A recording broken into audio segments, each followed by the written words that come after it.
Assalamualaikum warahmatullahi wabarakatuh. Kumaha daramang? Mugia hidup sadayana aya dina kaayaan sehat walafiat.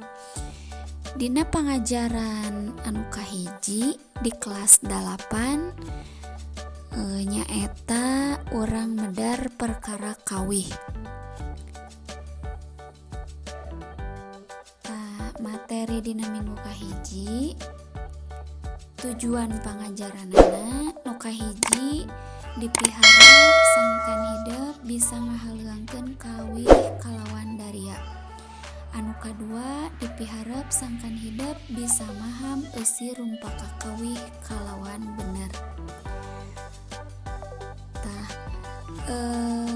Cik sateuacan kana materi ibu bade naros hidup sok ngahariring teu osok nyanyi tara lagu naon anu ku hidup sok dihariringkeun cik dina HP atau dina komputer hidup pasti ngabogaan koleksi lagu naon bae nya tangtu pangaresep hidup teh beda-beda aya nu resep ngahariring lagu pop, dangdut, jazz, rock atawa buah lagu K-pop oge aya aya nu resep ngahariring kawih Sunda henteu aya nama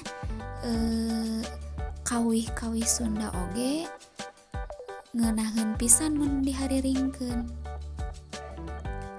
Ari ngahariring teh seueur pisan manfaatna tangtuna bae samalah nurutkeun panalungtikan para ahli mah ngahariring teh bisa ngaronjatkeun kamampu gawe utek jeung ngurangan stres nepikeun ka 30% nya jadi gede oge manfaatna saupami urang ngahariring. Lian ti kitu ngahariring oge bisa jadi media pikeun ngebrehkeun isi hate nya jadi mentak lamun urang ngahariring atau nyanyi pasti bakalan ngabungahkeun anu asalna ngarasa sedih jadi bunga gitunya. Sateuacan nincakan materi pangajaran ngeunaan kawih hade nama hayu urang haluang heula sasarengan cik kira-kira ieu titenan ku hidup ieu lagu naon sareng pangarangna saha kira-kirana regepkeun nya sasarengan.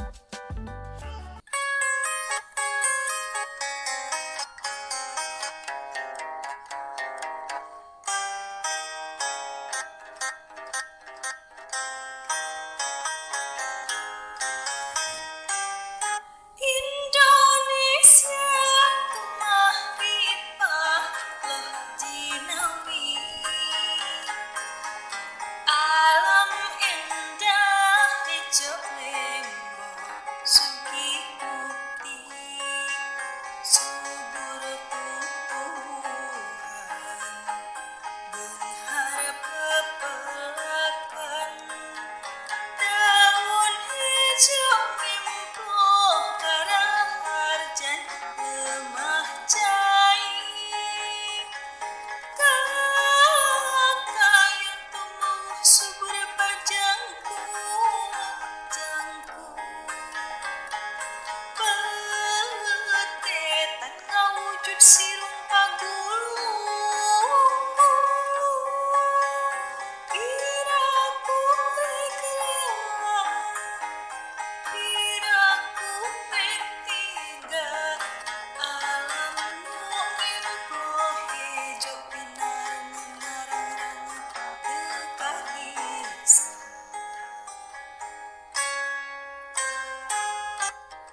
Ci kira-kira aya nu uningan teu eta teh lagu naon?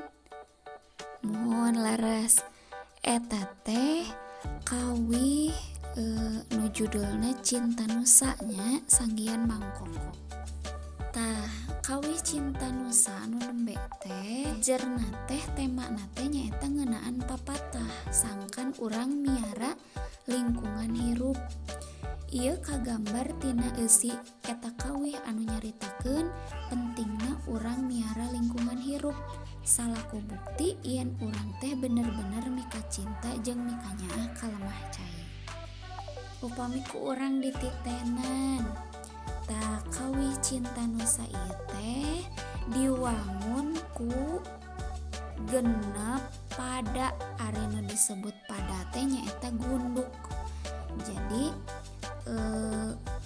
ari pada teh disebutna teh gunduknya atawa bait.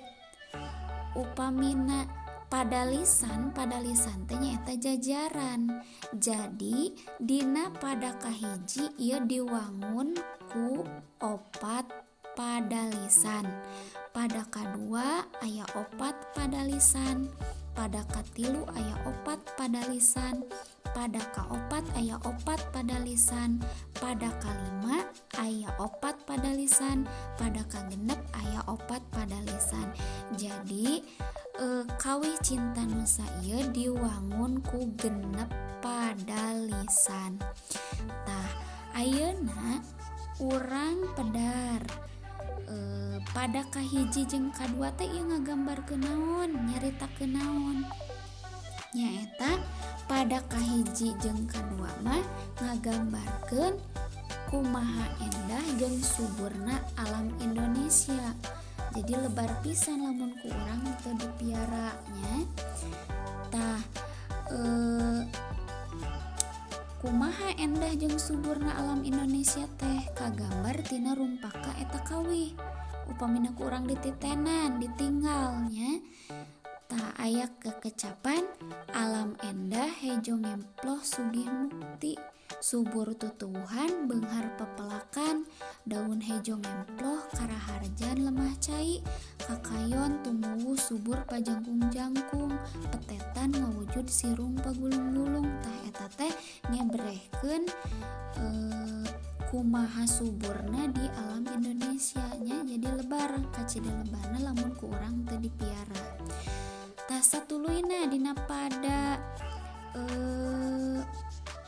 kadua oge didinya ditetelakeun estu lebar pisan lamun ku urang alam Indonesia nu endah jeung subur teh teu dipiara. Saperti dina pada nu kadua aya kekecapan piraku rek rela piraku rek tega alam nu ngemploh hejo pinarengan ngarang-rangan teu kariksa. Jadi naha urang rek rela, naha urang rek tega lamun alam anu ngemploh sakitu suburna diantepkeun dan teu diriksa ku urang, teu dijaga. Teras pada katilu ieu nas-nas nama netelakeun sangkan urang teh ngajaga, ngariksa alam. Tah saperti aya kekecapan di dinyana, tutuwuhan nutup alas bandawasa, tatangkalan nutup gunung ngambah reuma, peryoga dijaga, diraksa jeung diriksa.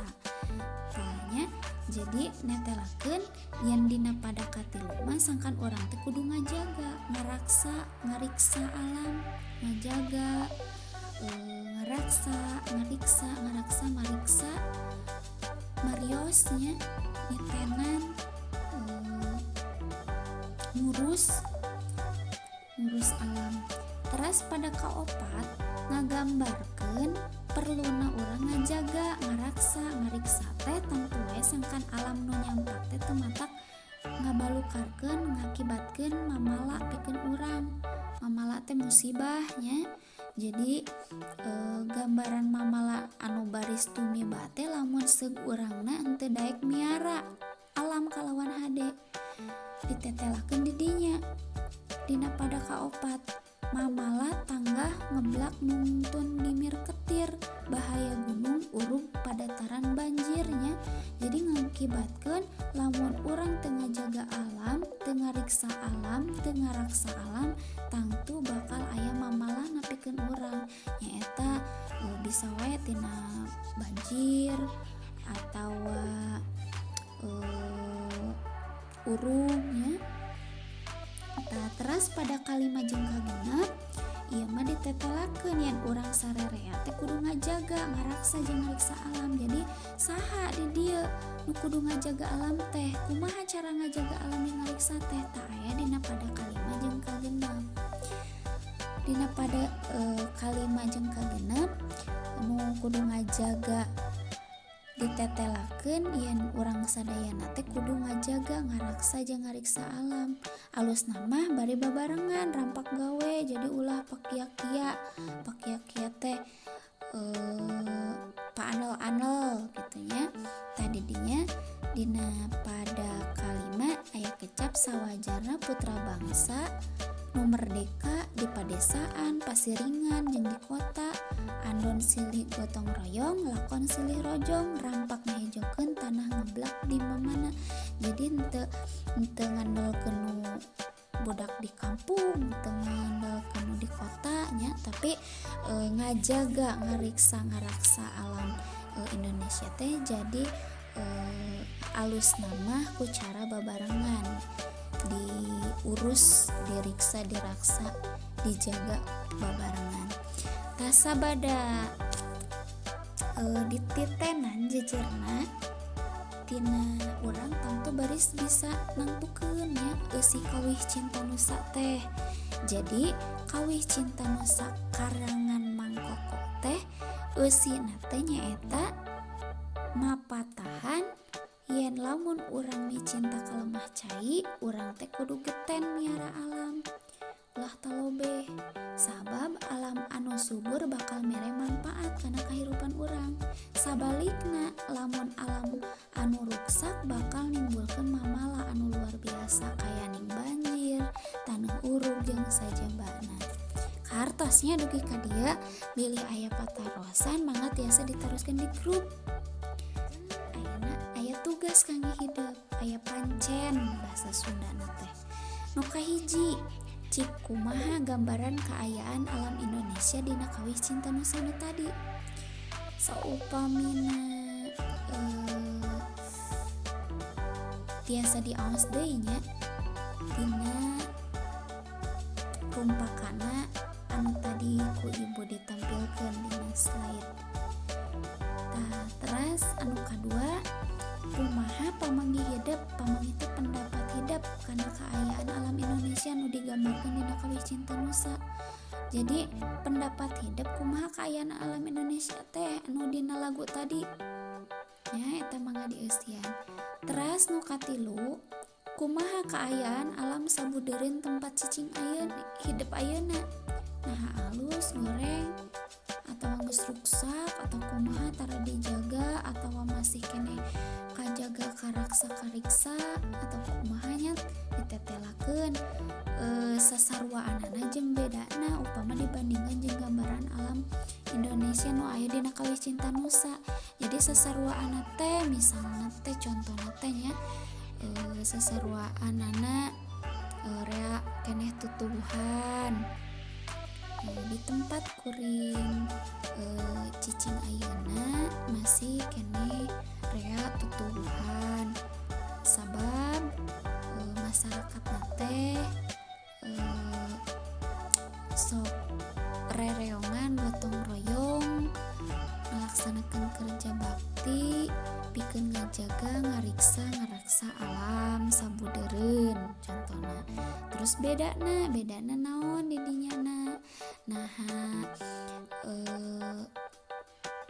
misalna teh sawareh mah di sawatara tempat geus rea tetangkalan nu ditaluaran. Nah kitunya misalna teh bedana. Jadi naon sasaruaanana jeung naon bedana tempat cicing hidup ayeuna jeung dibandingkan jeung anu alam Indonesia nu dina kawih tadi. Teras nomor 4, upama kaayaan lingkungan alam di sabudureun hidup alus keneh, cik kumaha kira-kira cara hidup ngariksana sangkan tetep kajaga. Nah ku cara kumaha hidup ngariksa alam eta sangkan tetep kaurus kajaga. Cik ebrehkeun pamanggihna pendapat hidupna kumaha dirinya. Teras nomor 5, upama lingkungan hidup geus rusak, tah kira-kira tarekah naon atawa tarekahna kumaha anu bisa dilakukan, ku cara kumaha anu bisa dilakukan ku hidup pikeun ngungkulanana. Jadi sangkan lingkungan hidup teu rusak teh kira-kira kumaha ya cara ngungkulanana nya. Tah ieu pancen mangga ku hidup diserat dina buku, jawabanana di share di grupnya. Rupi nama sakitu anu tiasa ku ibu didugikeun. Bilihna aya patarosan mangga tiasa ditaroskeun di WA grupna bahasa Sundanya. Sakitu anu kapihatur. Wassalamualaikum warahmatullahi wabarakatuh.